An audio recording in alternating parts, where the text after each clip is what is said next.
வணக்கம் மக்களே. இன்றைக்கி விஜி கிச்சனில் என்ன பார்க்க போகிறோன்னா mutton biryani, chicken 65, chicken gravy. இப்போ 1 கிலோ மட்டன் எடுத்துகிட்டு வந்தேன், அதை கழுவிக்கலாம். சிக்கனும் 1 கிலோ எடுத்துகிட்டு வந்தேன், அதையும் மிக்ஸ் பண்ணி கழுவிட்டேன். இப்போ மட்டனை வேக வச்சுக்கலாம். மட்டனை வேக வச்சுக்கிட்டு நம்ம சிக்கன் 65க்கு மசாலா ரெடி பண்ணலாம். இப்போ பிரியாணிக்கு வேண்டிய பொருள் எல்லாத்தையும் எடுத்து வச்சுட்டேன். இப்போ சிக்கன் கிரேவி, சிக்கன் 65க்கு கார்ன்ஃப்ளவர் மாவு, உப்பு, மஞ்சத்தூள், சிக்கன் 65, இஞ்சி பூண்டு. இப்போ இஞ்சி பூண்டு விழுது சிக்கனில் போட்டுக்கலாம். அடுத்தது கார்ன்ஃப்ளவர் மாவு, உப்பு, மஞ்சத்தூள், சிக்கன் 65 மசாலா 3த்தையும் போட்டு மிக்ஸ் பண்ணிக்கிறோம்.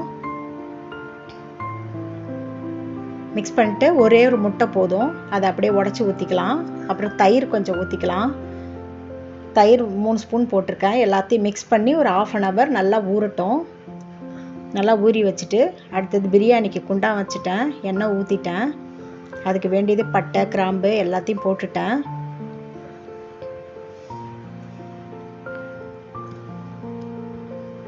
இப்போ வெங்காயம் போட்டுக்கலாம்.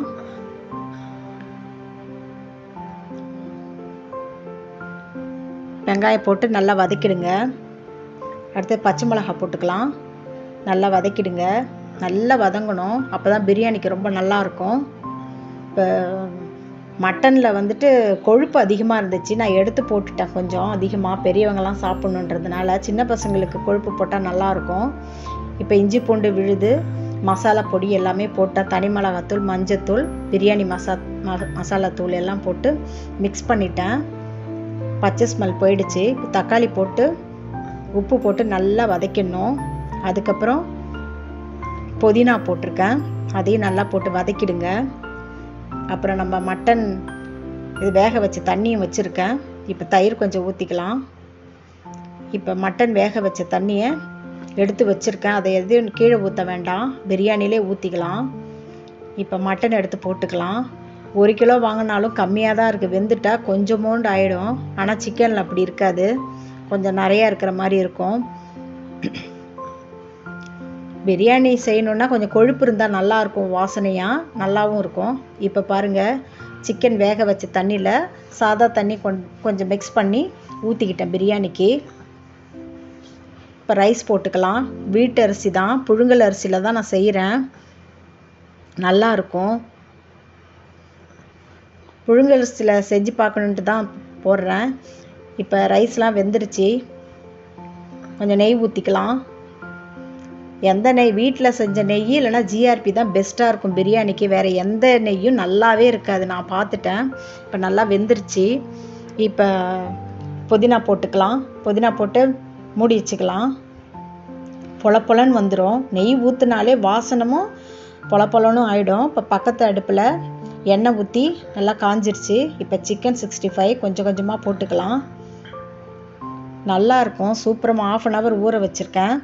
இப்போ அதனுடைய மசாலாலாம் எண்ணெயில் கீழே தனித்தனியாக பிரிஞ்சு கொட்டாது. இப்போ சிக்கன் 65 பாருங்கள், சூப்பராக வந்திருக்கு. ஒன்றோட ஒன்று ஒட்டிக்கிட்டு எந்த மசாலாவும் எண்ணெயில் இருக்கவே இல்லை, நல்லாயிருக்கும். இப்போ பாருங்கள், சூப்பராக இருக்குங்களா, கலர்ஃபுல்லாக இருக்கும் பாருங்கள். நல்லா வெந்திருக்கும். கொஞ்சம் சிம்மில் வச்சிடணும். இப்போ 2வது ட்ரிப்பு போட்டுக்கிட்டேன்.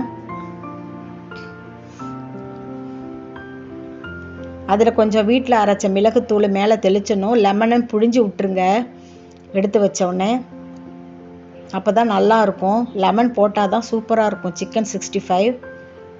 சில பேர் மிக்ஸ் பண்ணும்போதே போட்டுருவாங்க, நான் எடுத்துட்டு அதுக்கப்புறம் தான் லெமன் புழிஞ்சு விடுவேன். இப்போ எல்லாம் எடுத்துட்டேன் பாருங்கள், சூப்பராக இருக்குது. எந்த மசாலாவும் எண்ணெயில் கொட்டவே இல்லை, அப்படியே இருக்குது பாருங்கள். இந்த கரெக்டான இதெல்லாம் போடணும், அப்போ தான் அது அப்படியே பிடிச்சிக்கும் சிக்கன் 65ல். இப்போ பாருங்கள், கருவேப்பிலை போட்டு பொரித்து அது மேலே போட்டேன். இப்போ சாதம் ரெடி ஆகிடுச்சு. வாழை இலையில் போட்டு பரிமாறுறேன் பாருங்கள். இது எல்லாம் உங்களுக்கு பிடிச்சிருந்ததுன்னா மறக்காமல் சப்ஸ்கிரைப் பண்ணுங்கள், கமெண்ட் பண்ணுங்கள், லைக் பண்ணுங்கள். இப்போ பிரியாணி எடுத்து போட்டிருக்கேன் பாருங்கள், பொல பொலன்னு இருக்கும். புழுங்கல் அரிசியில் தான் செஞ்சுருக்கேன். இப்போ சிக்கன் 65 வச்சுட்டேன். இப்போ ரைத்தா, அடுத்தது சிக்கன் கிரேவி. சைடிஷ்க்கு ரொம்ப நல்லா இருக்கும். இது செஞ்சு சாப்பிடுங்க. சாப்பிட்டு லைக் பண்ணுங்கள், மறக்காமல் கமெண்ட் பண்ணுங்கள், சப்ஸ்கிரைப் பண்ணுங்கள். தேங்க்யூ.